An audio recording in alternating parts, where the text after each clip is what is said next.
Good evening. Welcome to tonight's shiur.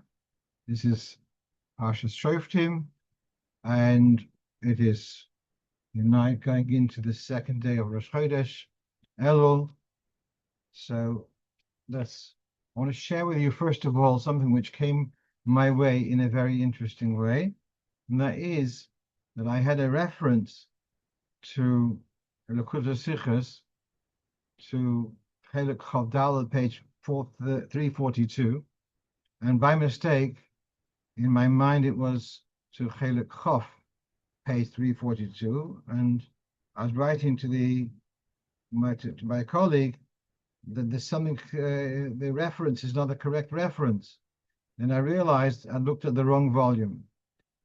Meanwhile, as I looked at the wrong volume, I found something which of particular interest to me, a comment of the Rebbe on the Siddur, on the Nusach HaTfilah, which I had not quoted in the Siddur, wasn't aware of it at the time.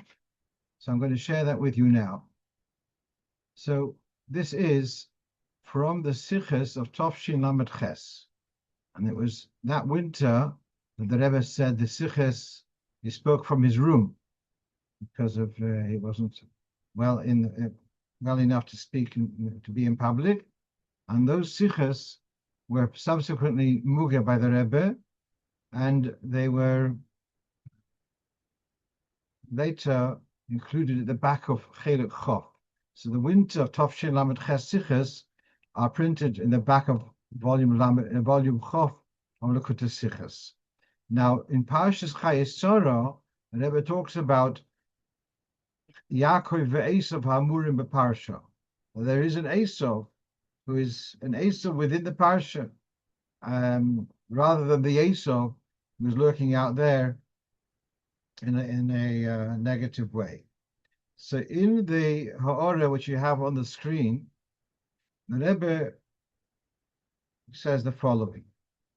In the Alter Rebbe's Shulchan Aruch, talking about the Nusach HaTfilah for Rosh Hashanah, says that when it comes to the end of the middle bracha of Musaf, which is Zichroinus, so it has here, as you see on the screen, V'akedas Yitzchok Lazaroi Hayoim Berachamim Tizkei. The Akedah should be remembered for the seed of Yitzchok. Now, Nusach Ashkenaz has a problem with that because they could also be construed as being for Esav, because Esav is also Zara Shel Yitzchak. And in the Yomim Noiroim, we have to be very particular. There shouldn't be any ambiguity in our tefillah. So that's why the Nusach Ashkenaz has V'akedas Yitzchok L'Zara Shel Yaakov Hayoim Berachamim Tizkei. Despite that apprehension, and the Alter Rebbe Siddur, and that is so in the Pri-Eitz Chaim, and the Siddur HaArizal, the Nusach is written V'akedas Yitzchok L'Zaroi Hayoim Berachamim Tizkei, without qualifying Zara Shel Yaakov. So far, says the Rebbe, Shemizeh Mashma, that Esav Eine Nechshav Mizara Shel Yitzchok Klal, the idea that Esav audio off for a minute. No, I can't hear anything. I can't. Oh, that's two of us. The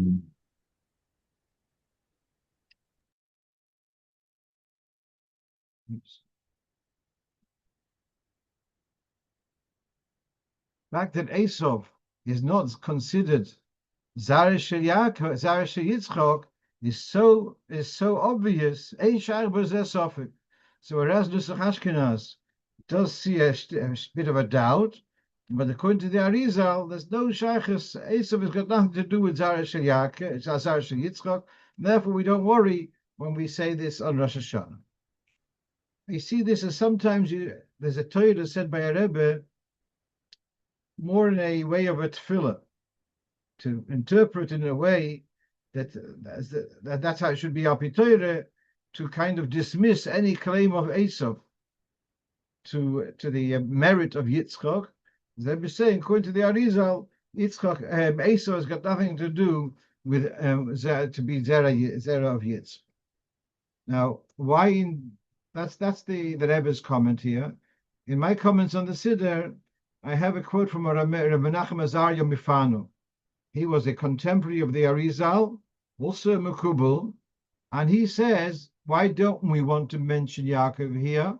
Because the emphasis on Rosh Hashanah is on Midas Hadin, as we see that there are three who conceived Rosh Hashanah, three Tzidkonios, and they are Zoroh, Rochel, and Chano. So Zoroh conceived Yitzchok as the union of Gevura. Rochel conceived Yosef, who again was a very powerful person, and Chano conceived Shmuel, and Shmuel, he says, was an exceptionally powerful, strong person. He was a Maimid Melochim and Moidid Melochim. He appointed Yishol, then he took him down, then he appointed David, and then with the story with Agag. So Shmuel was a very strong person, and because of this, David HaMelech sees in him this power. He says, Moshe Shmuel, he puts him on the same pedestal, same level as Moshe and Aaron. So as Yaakov is Midas Harachamim, and because on Rosh Hashanah the emphasis is on Midas Hadin rather than on Midas Harachamim, therefore we don't use the words Lazare Sheyakov Hayom Berachim Tizker. We leave out the word Liakov and we attribute it to Yitzchak. So that's the Ramban Mifano, his comment why Nusach Sfard and Arizal etc. didn't accept the modification of Nusach Ashkenaz. Of course, he doesn't mention the Arizal. He's just talking about Nusach Sfard. Right. Let's move on to the next question. Someone asked me this past week, when you are writing, let's say, an article, and it mentions Avodah Zoroh, do you also have to use Elokim, or can you write the word in full with a hey? Possibly that could be for other words. Now, so when we daven, we say Hashem's name properly.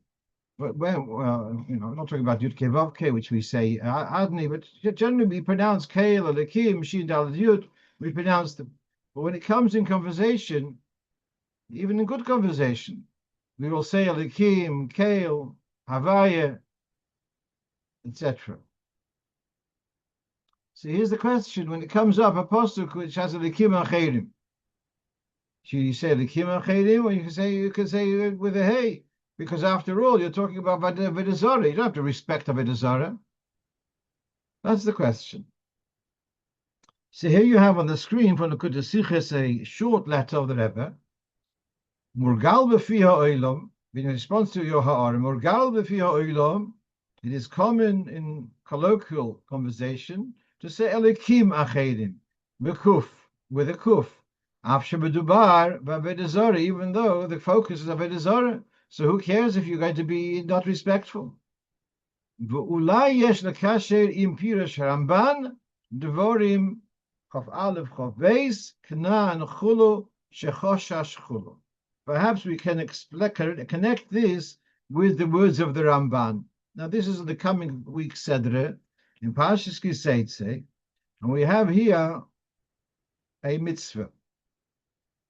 If a person is punished with a death sentence, he should be hanged on a tree, on a gallows. Rashi says, all those who are killed by Besdin, and Ramban disagrees. He says, no, it's only those who are guilty of blasphemy, etc. Avodah Zoroh or blasphemy. In other words, it's got to do with Kilalas Elokim. That's where their punishment would include hanging. Even then, the Torah says, do not leave the nivlosa, do not leave the dead body hang on the tree overnight. Rather, you should bury him on the same day. So how do you explain the curse of Hashem is hanging? What exactly do those words mean? Goes further. So Rashi mentions a mashal of a king and who had a brother who's a gangster, a bandit. And the bandit has been arrested for a terrible offenses and being put to death. But he's identical to the king. So if his body is left hanging on the tree, people will say that the king is hanging.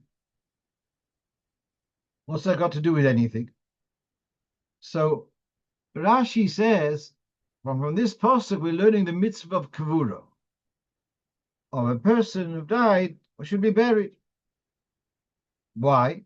Because the human image is Tzelem Elokim, is in Hashem's image. And therefore, you see a human body being disgraced, it will somehow reflect a disgrace on Hashem. That's the way Rashi learns. The Ramban's not happy with that.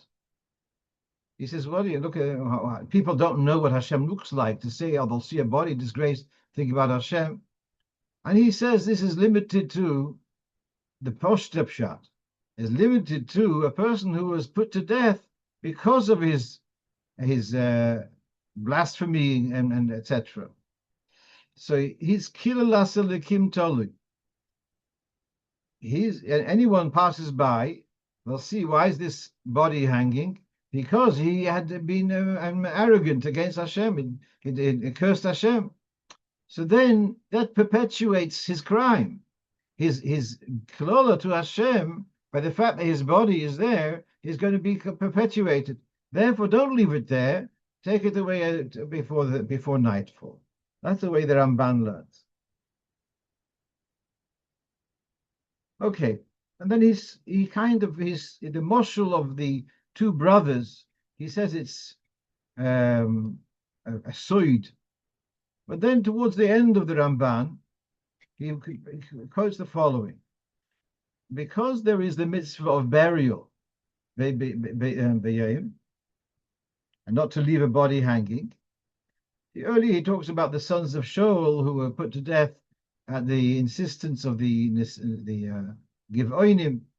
But now he's talking about Yeshua at a particular moment had conquered 5 kings of Canaan, of various cities. And he had then, after he had captured them and disgraced them, then they were hanged, and then he took them down and buried them. What was the urgency to bury them? Why couldn't he leave them hanging? So he writes like this, Ramban. Min halav hazeh is for this reason, this negative commandment, that Yeshua buried the kings of Canaan on the same day. The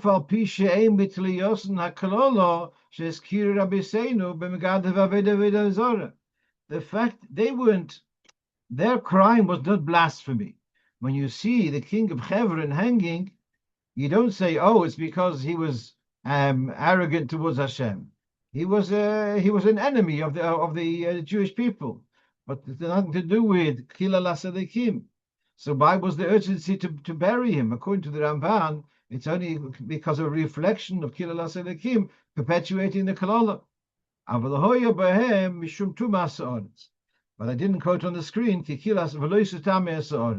A dead body left out is broadcasting, is radiating tumor, and therefore it should be buried. So that's the other reason. And now comes the reason which is relevant to our discussion. Oy shechoshash lekilalas alekim min hamoshel shnei achim shasher pirashti. And this is what the Rebbe refers to in his letter. Canaan shechoshash. So somehow, which I'm going to admit, I don't have a clear understanding, but somehow there seems to be the following: that you've got the two brothers, one is the king and one is the gangster, and when there is a disgrace of the gangster, it somehow has also a reflection, a negative reflection on the king. Therefore, we don't want to disgrace the gangster so as not to disgrace the Hashem. And therefore, when we have a mention to Elokim Acheirim, although we're talking about Avodah Zoroh, but since the name Elokim is also used for Hashem, therefore we would be careful to treat this name with respect, even though it's used in the context of Avodah Zoroh. So this comes to mind like this, that in many, it says in the Gemara, Kol Tznusa Asura, Chutz min Tznusa Avodah Zoroh. It'll be many times we find in the Gemara the Davka take words of Avodah Zoroh and distort them to make it in a scoffing way. For example, I'll just tell you, there's the 25th of December. It's called in Yiddish Kratzmach. Kratzmach means scratch my back. That's what they literally. They took the words and distorted it a little bit, as you have in the Gemara various words, names of Avodah Zoroh, which they distorted to make it in a disgraceful way. It's Bamed Varim Amurim when it is a name clearly for Avodah Zoroh. So then we say Yashki Pandrik, etc. Yeah. So these are all said in a mocking way, perhaps. But when it comes to this very same name, which is a title for Hashem, and it's now being used for Avodah Zoroh, so then we're going to be careful and not treat it disgracefully, because it has also reflection on the Eibishter. That's the way I understand how the Rebbe is using this Ramban, and why he buries the kings of Canaan, because you want to bury the bad twin, not to give a negative reflection of the good counterpart. Let's take a look at, someone has put something here on the chat. Here further.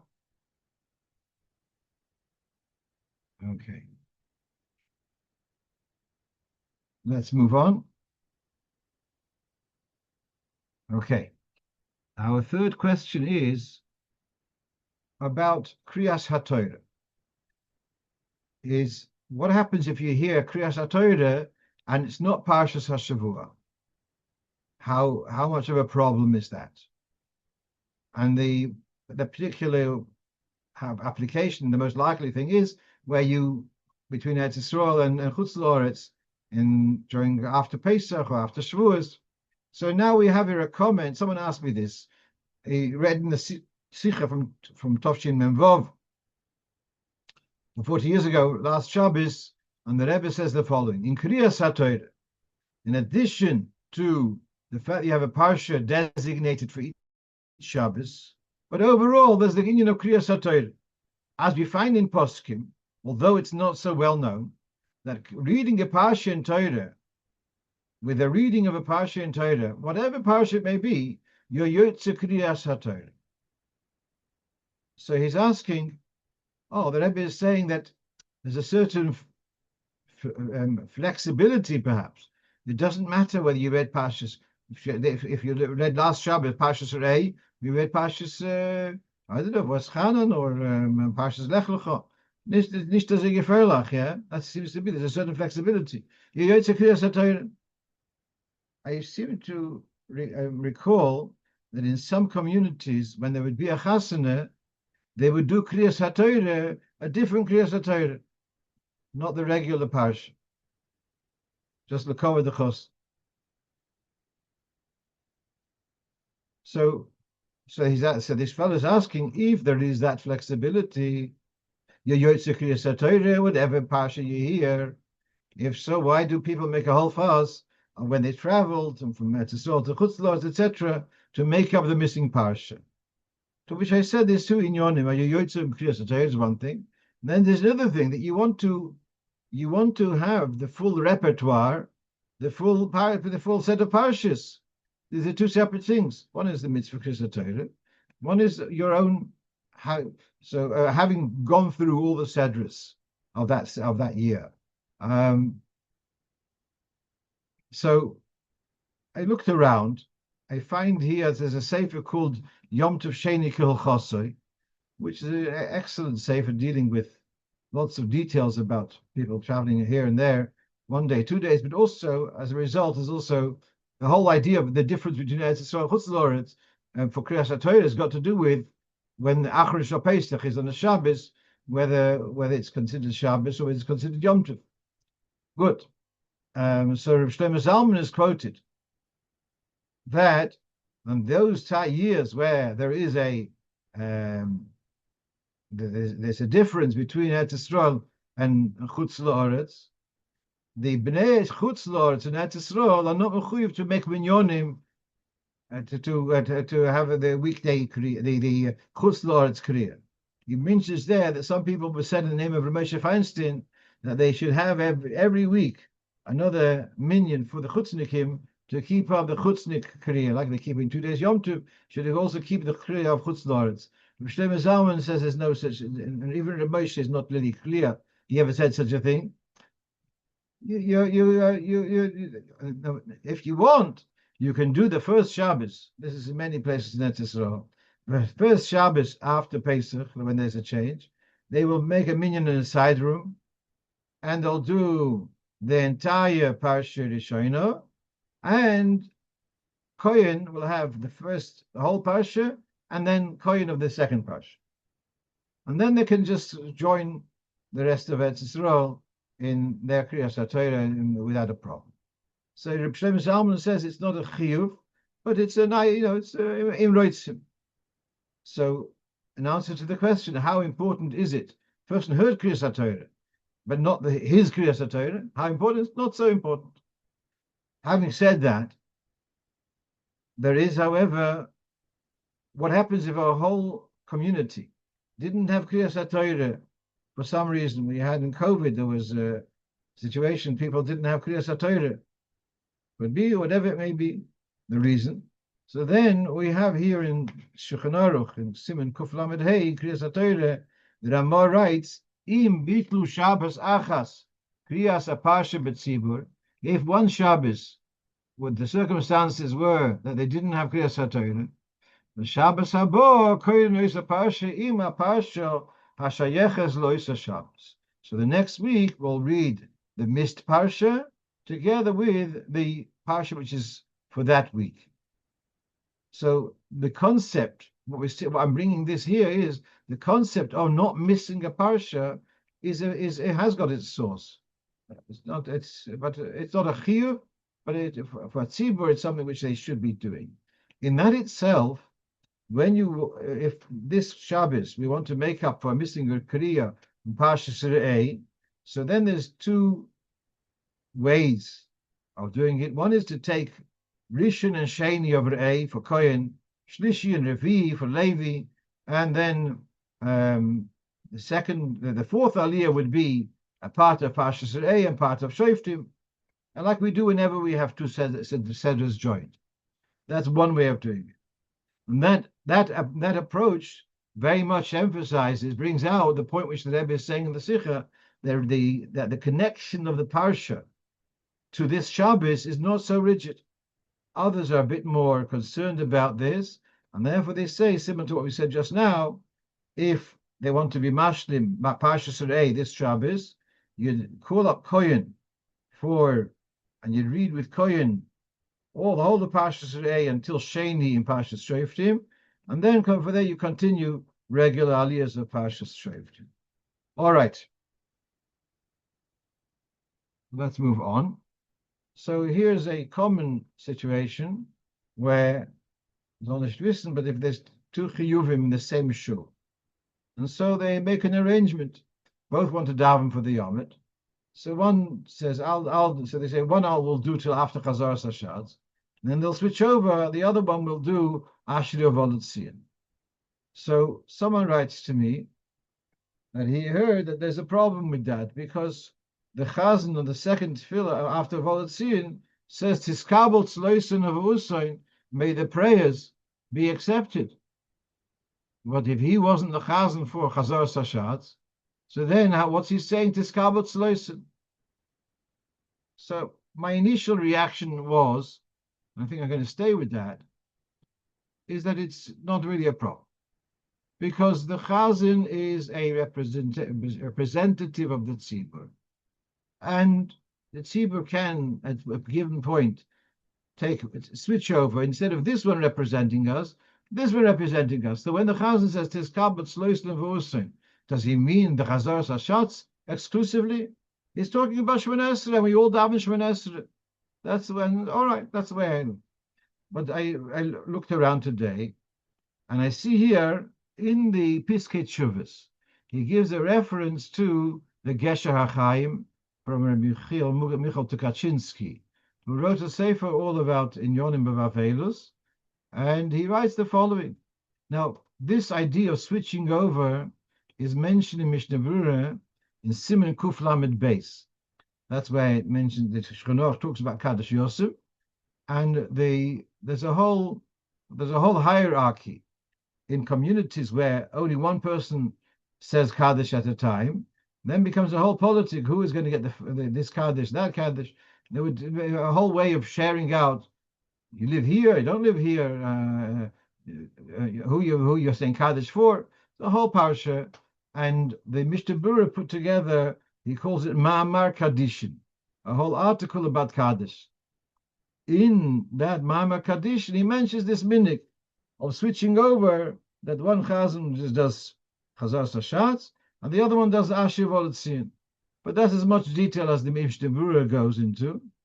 Here, the Gesher HaChaim, Dr. Kaczynski, he says, what's the yichus of going for V'Olitzin? That's because of the Kedusha.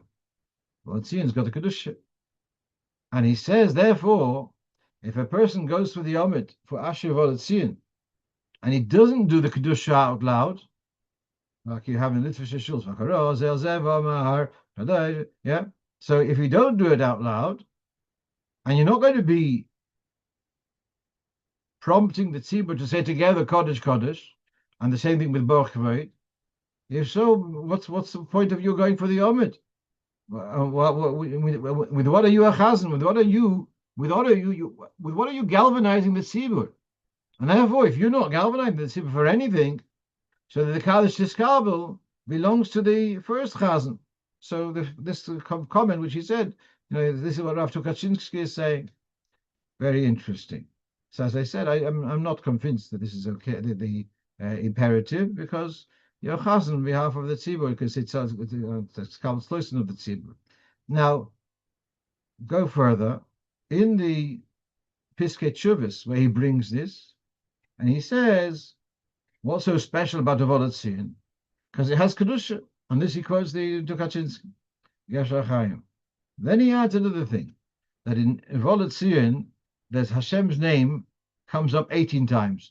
Now, due to constraints of time, I did not sit down and count the number of times Hashem's name comes up in Avodah Zoroh, but he says there's 18 Azkoris. And the 18 times Hashem's name in Avodah Zoroh correspond to the 18 brachas of Shemona Esrei. And there are other exalted tefillos in Avodah Zoroh. And it says in the Gemara that the world is sustained by Kedusha D'Sidra. So very unusual, because usually in Piskei Tshuvos, everything he has a source. And this he comes up as an alternative. Gesher HaChaim says it's imperative that you say the Kedusha aloud. He says, it seems to be saying, no, it's okay. You're saying 18 Azkoros, and that's a Shemona Esrei. That's what he seems to be saying.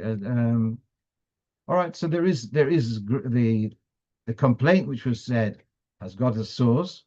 On the other hand, as I said, I feel that it's nish geferlach, that there is a toyeles being a chazan for Avodah Zoroh, even if you don't say the Kedusha aloud. The reason why we don't say Kedusha aloud, that's just another discussion.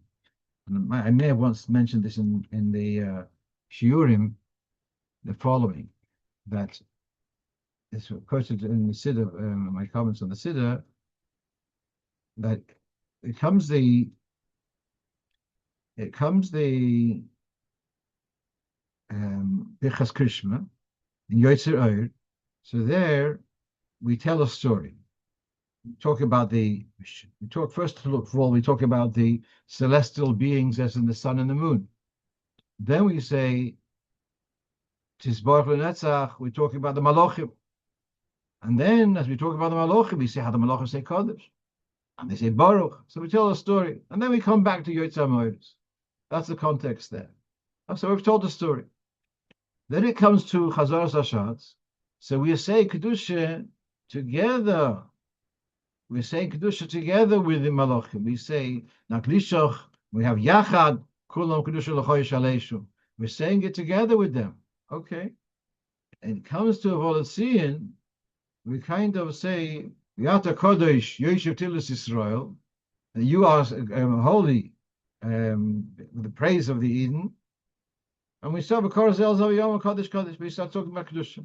We've forgotten about the Malachim. It's as if we've kind of kidnapped the whole Kedusha. We've taken it for ourselves and forgot about the Malachim. So the Zohar says the Malachim, if they know about it, they'll be concerned. First, they came in just as reporters telling our story. Then they became partners, and now they've forgotten about us. So for that reason, says the Zohar, not to make too much of a noise of the Kedusha and Avodah. So, however you learn the Zohar, I'm sure those who say it loud also know the Zohar. But that's the reason for not in Chassidish communities, the Kedusha Avodah isn't made aloud. All right. So, Koponim, so Chazan switching over, can you say it to Calvin's listen? The most he can, but yeah. Right. So here, someone asked me in the Israeli Chabad Siddur, it has several times the word chasdoi. It says Yadgish hasamech shel chasdoi. You should stress the samech of the word chasdoi. And he's asking, what's it mean, stress? Because in Hebrew we have mil'el al milra, the last syllable, second last syllable. What does it mean, this stress on the word on the samech of chasdoi? So I decided it's worth exploring this a little bit. So we have the following. This comes from the Rebbe's Haggodas, the Rebbe's biur on the Haggadah. Towards the end of the Haggadah, we have Hallel. And on this, the Rebbe brings the Yerushalmi, quoted in the Rif. Ki lo'olam chasdoi, sorich lahatiz ki lo'olam chasdoi. You have to stress ki lo'olam chasdoi. The lo'i lishtama ki lo'olam. It shouldn't sound like ki lo'olam, like the world has. The gam samach shel chasdoi. And also to stress the samach of the word chasdoi. So let's now, the Rebbe has given us a source. And this is really, in a large way, what the Rebbe is doing in his Haggadah, in his biur on the Haggadah. He is bridging the gap, should we say, from the literature of Halocho, etc., literature of Pardes, and it's showing how it connects with the Nusach Haggadah, with the Tefillah of the Haggadah. And so here he has a source about this Ki Lo'olam Chasdoi, Yerushalmi. So he quotes this. Okay, so let's read the Yerushalmi as it is quoted in the Rif, in the I think third Perek of Brachos. Reb Levi v'Rebbi Evu de Min Chayfa v'Shem Rebbi Sisi says, Sorich lahatiz zayin shel leman tizkuru. When you say in Shema, when you say tizkuru, you should stress the zayin. Okay? Reb Yoino v'Shem Reb Chisda Omar Sorich lahatiz ki lo'olam chasdoi. You should be stressing in the words ki lo'olam chasdoi. What stress do you need to do? So then there's a Rashi on the margin of the Rif. Tzorich lahatis going to loilish tama ki lo'olam v'chein tzorich lahatis samach shel chasdoi. Without Rashi, you could have said the stress is on the word ki. Tzorich lahatis ki lo'olam chasdoi, not ki. But then Rashi adds also the samach of chas. This is what the Rebbe is quoting, the gam samach shel chasdoi for the Rashi in the Rif. You look in here on the bottom of the page, we have here from the Knesset Hagdolah, which is like a collection on the Shulchan Aruch, of comments on the Shulchan Aruch. Chaim Ben-Venisti, if I'm not mistaken. So he says, he quotes the Rashi that's from the Rif, that tzorich lahat is ki lo'ilon chasdoi. Yeah, you shouldn't be like ki lo'ilon chasdoi. And nire midevorov the tarti bo'ino. So from the Rashi's comment, we understand there's two emphases. Lahat is a yud chi, to stress the yud. The lo yehei nire ke'oimer ki lo'ilon. Shouldn't be seen like one word. Ki lo'ilon. That's how lahat is. Shein is lahat is samach shel chasdoi, to stress the samach. Shelo yehei nire yeiroeh ke'oimer chasdoi bezayin. It shouldn't sound like a chasdoi. Just to make it stress, it should be a samach. So it's interesting. Vaishma, the man tizkeru, it shouldn't be tizkeru. And by chasdoi, it should be chasdoi, not chasdoi. Okay. And he refers to the commentary of his brother on the Yerushalmi. If I'd like, may as well share the opportunity, take the opportunity to share my shver, Nachman Sudak Allah Shalom, who by the Seder night, he would relive the Sidorim which he was present by the Rebbe, and so by Hallel, it was alternating. Okay,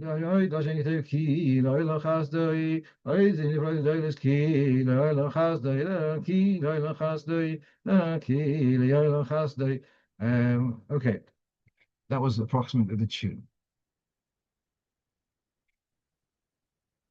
Right, someone is commenting that the Tzimach Tzedek says Kedusha Volotzian is not said aloud. I believe I'm going to have to look that up. Okay, what else do we have for today? Okay, there's a fine gentleman who I met in Los Angeles who's a Sephardi or Israeli, and therefore there are certain things which for Ashkenazim are really not an issue, but for Sephardi pronunciation they do become an issue. And that is when it comes to a komets. So, as you may know, Sephardim generally pronounce a komets as we do a patach, as a ah. But if the komets is what's called the komets cotton, which means that it should have been a choilon and it's been diminished to a komets, then that remains o rather than ah. So a Sephardi will per se kol davar, because the word kol comes from koil. So koil, the choilon was diminished because of a hyphen. So it's diminished to become kol, but it's not going to be kal davar. Yeah. So here's a question on the word shomro nafshi ki chosedoni. In Tehillim, chapter 86, shomro nafshi, is it for Sephardi? Is it shamra nafshi or shomra nafshi? This is his question. And so I looked around, and first I saw it's a lot of confusion here. But then I took the Sefer of Rabbi Shmuel Heber, soll sein gesund, and he very tersely, he says there are two ways of understanding this sentence, and that makes a difference to the way you pronounce it as far as the pronunciation. Is Shomro Nafshi, oh Hashem, protect my soul? Or is it saying, Shomra Nafshi, my soul has been observant and guarded your mitzvahs? Totally different meanings. I looked up in the Tivs Hashem translation of Rabbi Mangel, he says the former, Shomra Nafshi, protect my soul. But there's another way of reading it, Shomra Nafshi, my soul has been guarding your mitzvahs, ki chosedoni, because I am pious. So let's read. He brings from the Ibn Ezra, Yesh oimrim ki shomra po'al over. It's a verb in the past, but zochro Yerushalayim. Ki nafshi shomra masheroi lishmoy. My soul has been guarding, observing what it had to do, and therefore ad hayosi chosid, and we come to the level of piety. Then he quotes from Yehuda ben Bilom. No, it's shomra nafshi, it's not a shmoyer nafshi. God, it's a request, guard my soul. And as a result, that will make a difference in the pronunciation and the shavo, etc. So it's the same word, and as I say, Ashkenazim makes no difference to us. It does actually, because when you're davening, you should know what you're saying, and so now you know there's two pirushim. Yeah, I've been often asked why is it in the Alter Rebbe Siddur he has about 6 or 8 times two nuschos. For example, Babosko loisosur, or al tosir. Which one if you're only going to say one, why did you put the other one? So my suggestion is the following: that in actual davening you can only say one. So you have to check one or the other. When it comes to kavon, you can have kavon on both. It will not go astray. Will not be removed. Altos is a request. You can have in mind both. And so here also, Shamra Nafshi Chazidoni, you can have in mind both kavonas. I'm going to finish off a little bit early. We have Ma'ariv at 9:30, so I will have a few minutes to be able to get to Ma'ariv in time. So if you remember, 2 weeks ago, I'd spoken about, I was checking my tzitzis, and in the note I saw how the tzitzis had unraveled. And as a result, I stopped wearing that talis, because unraveled tzitzis are as if they were not kosher tzitzis. And if it's down there in the knots, on the braid, then that would make the tzitzis pos. So, and then, because it is imperative that tzitzis have to be braided, have to be twisted, shazira, moshzer.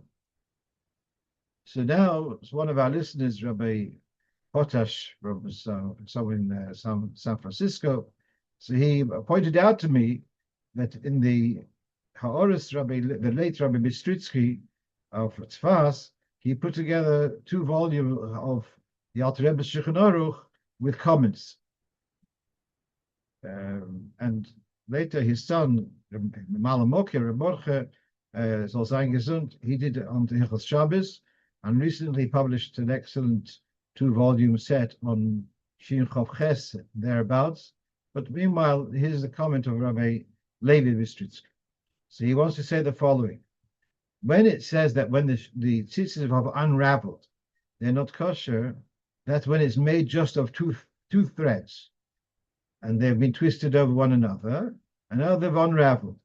But if it's made of 8 strands, as we have, that's a common tzitzis nowadays, so then the fact that they are unraveled within each strand, but because they are largely the two main bodies are twisted one over the other, therefore they're still kosher. I saw the Piskei Teshuvos also has a similar observation. Again, that which is unraveling means that's no longer kosher. That's only if it's entirely unraveled, but if it's within each side of the 2 main bodies of the twisted tzitzis, if within them they are unraveled, then the tzitzis are still kosher. I'm going to finish off with this. Wish you all a good Chodesh and a ksiva v'chasima toiva, and we should have a shnas geula, Mashiach tzidkenu, amato me'asor atfach. Und